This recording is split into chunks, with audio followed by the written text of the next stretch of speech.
Russia's foreign intervention in Syria would be a mistake that would further destabilise the country and the region. In a news conference in light of the US and its allies considering military action, Foreign Minister Sergei Lavrov said there's no proof that the Assad regime used chemical weapons.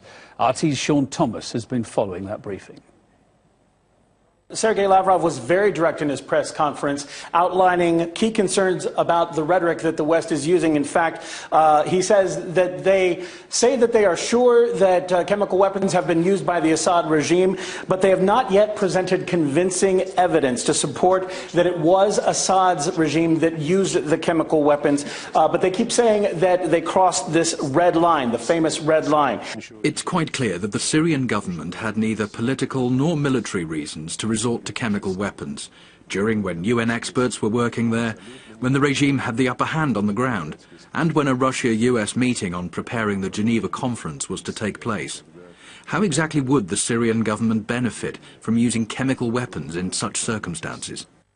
He said that mass hysteria surrounding the Syrian crisis is aimed mainly at disrupting the peace process, and that would include the new Geneva II talks that were orchestrated by Russia and the United States jointly, and that this is just basically an attempt to derail that. Also, using force in Syria without any UN sanctions is a blatant violation of international law, and that is something that just should not happen. And Lavrov went on to say is what we are witnessing now is a massive fear-mongering campaign, something that we have seen before, using as an example 10 years ago in Iraq, something that did not end well, drawing the United States into a drawn-out quagmire there. One thing Lavrov said is that it's an illusion to think that regime change in Syria would end the civil war.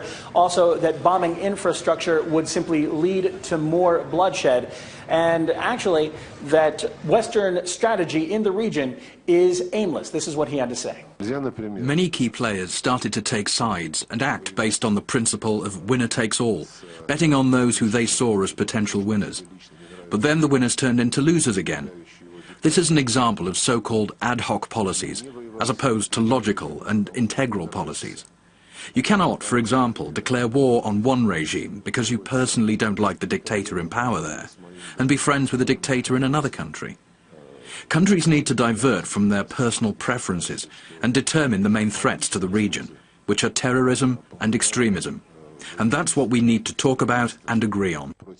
Well, just like the Russian foreign minister, the Syrian leader also not so long ago brought up the problem of fighting terrorism. So what more can you tell us about that?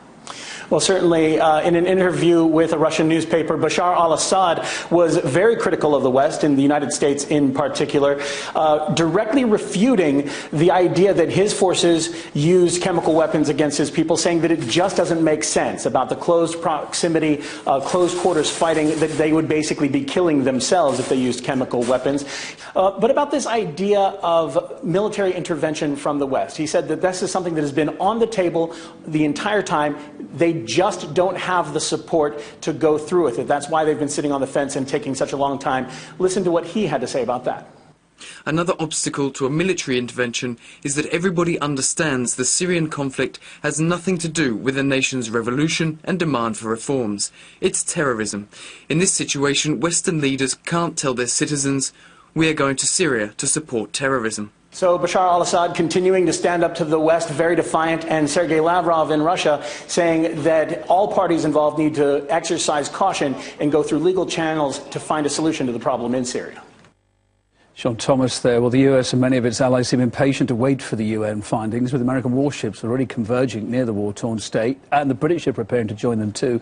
RT's Maria Fanoshina looks next at where their confidence comes from in blaming the Syrian government for using chemical weapons and where it might lead. United Nations experts are in Syria to investigate whether chemical weapons were used during the ongoing conflict. Finally.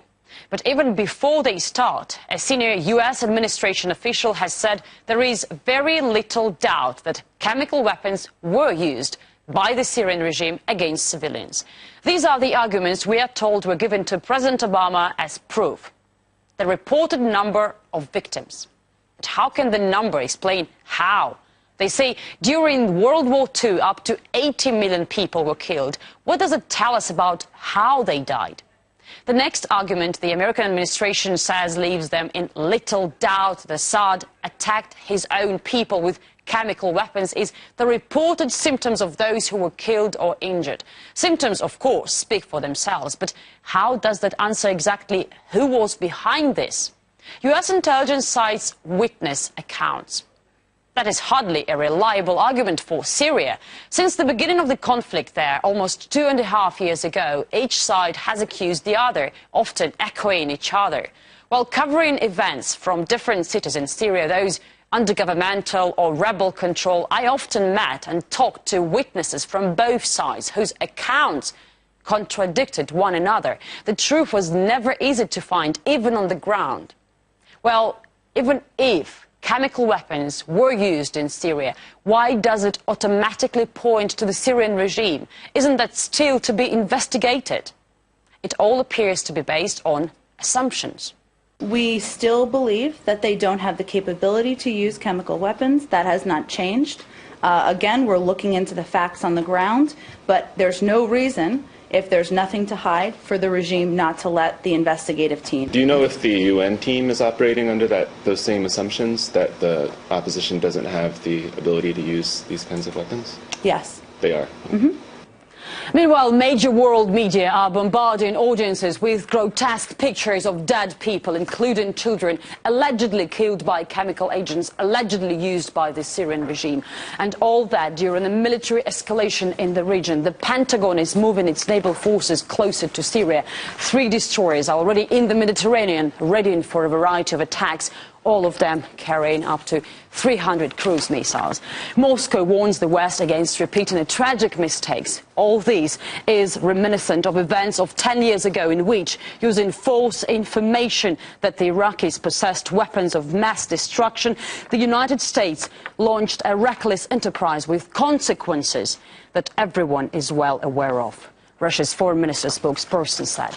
Well, this small tube, Colin Powell, the US Secretary of State at that time, presented to the UN Security Council as proof, led to disastrous consequences. Will history repeat itself? Marie Fnoshna, RT, Moscow. Well, UK Foreign Secretary William Hague has refused to hold back on the possibility of military intervention, saying Washington can fully count on Britain's support. Sarah Firth covers that side of it. Well, Foreign Secretary William Hague said this morning that the West could take military action against the Assad regime without the backing or support of the United Nations Security Council. Now, he was speaking to BBC Radio 4's Today programme, and he said that the United Nations Security Council has not been united on Syria and has not shouldered its responsibilities on Syria. And on the question of whether it was possible to act without complete unity on the United Nations Security Council, he replied, I would argue, yes, it is. Now, no firm decision has been taken on what the response will be, or indeed when it will be. The timetable, if you like, for the next couple of days is this. Prime Minister David Cameron has cut short his holiday and he'll be returning to London, and then on Wednesday he's going to be chairing the National Security Council meeting, and it's going to be there that you'll have all the key decision makers, and after that meeting on Wednesday you can expect that we'll have perhaps a clearer idea of exactly what the plans will be moving forward. Now, we're still not talking about direct intervention here, so no boots on the ground in Syria. What is being discussed, though, is a more limited form of military action in the form of, it's thought, pinpoint Tomahawk missile strikes. Now, by no means has the political or dialogue route been abandoned, but that limited form of military action certainly something that is now on the table, being very seriously discussed. Of course, a huge concern is we're now moving ever closer towards getting involved in a conflict from which there's no clear exit. Yeah, a lot of unanswered questions. If that happened, Loda Venos is in Brussels. He's a journalist who's widely covered events in Syria. He's also a former deputy speaker to Belgium's parliament. Loda, thanks for being with us.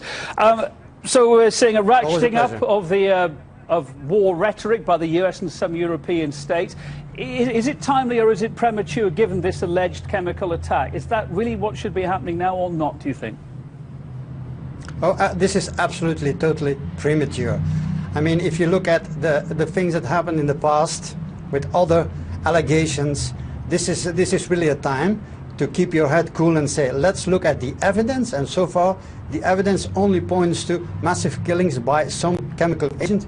We don't know who did it, we don't know what kind of agent. It's definitely not the time for such rhetoric. Why is it so difficult to prove who has or not done this? I mean, if you read the papers in a lot of the Western press, I was there a couple of days ago, a lot of pointing fingers at Assad here, but still there's no definite proof, as you're saying. Why, though?